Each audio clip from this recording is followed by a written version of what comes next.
خوش اومدیم به این ویدیو و من یه صدام گرفته آروم حرف میزنم و امیدوارم از این ویدیو خوشتون بیاد. امروز و حتما لایک و کامنت و سابسکرایب هم انجام بدین تا هر چه زودتر پیشرفت کنیم و ویدیوهای خفن‌تری بذاریم. میریم برای آموزش دریبل ساکر یا همون DLS 2024.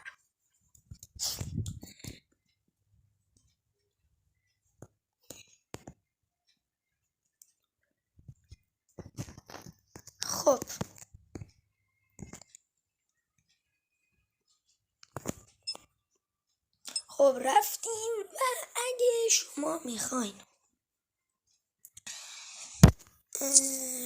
پول دار بشین، یکیش اینه که بیاین اول یه آموزش پول دار شدن داریم و یه آموزش کل دریبلینگ.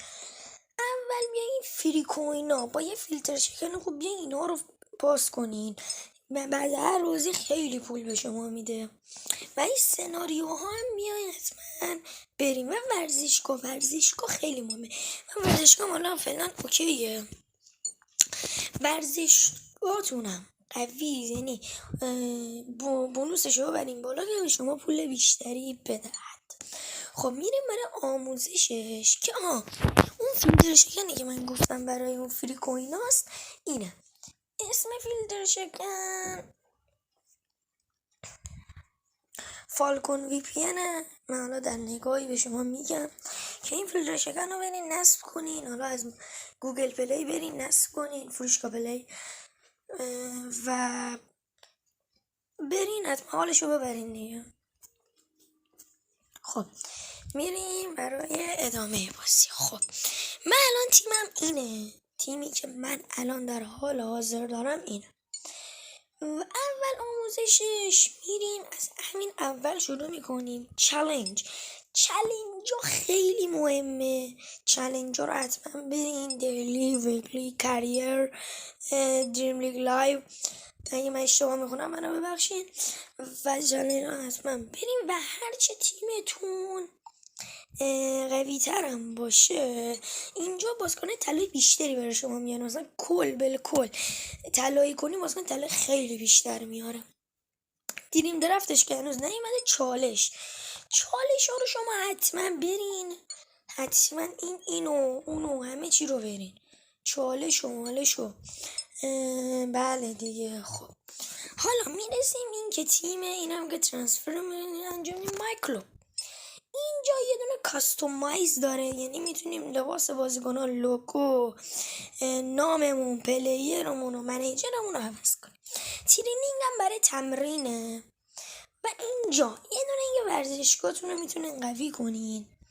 یه دونه این برای بازی، مثلا اگه بازیکناتون مسئولشن کمتر الماس میگیره ازتون. اینم که برای جا بیشتر شدن باشگاهتونه. این برای باز کردن ترکیبای جدیده.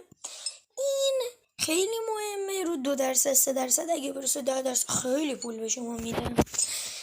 و اینو من راستشو بخوای نمیدونم، حالا بعدا تحقیق میکنم در رش بهتون میگم. اینجا هم که بازی هایی مثلا میاد برای شما میاره، مثلا شما 10 تا گل بزنی به شما 20 تا نه 10 تا میده، پول میده، ولی خیلی پولش کمه. آره اینجا هم که دیویژنال، این ورم که کلن گلوبال چالنج کاپ، گلد کاپ. و اینجا ما این کارو میکنیم.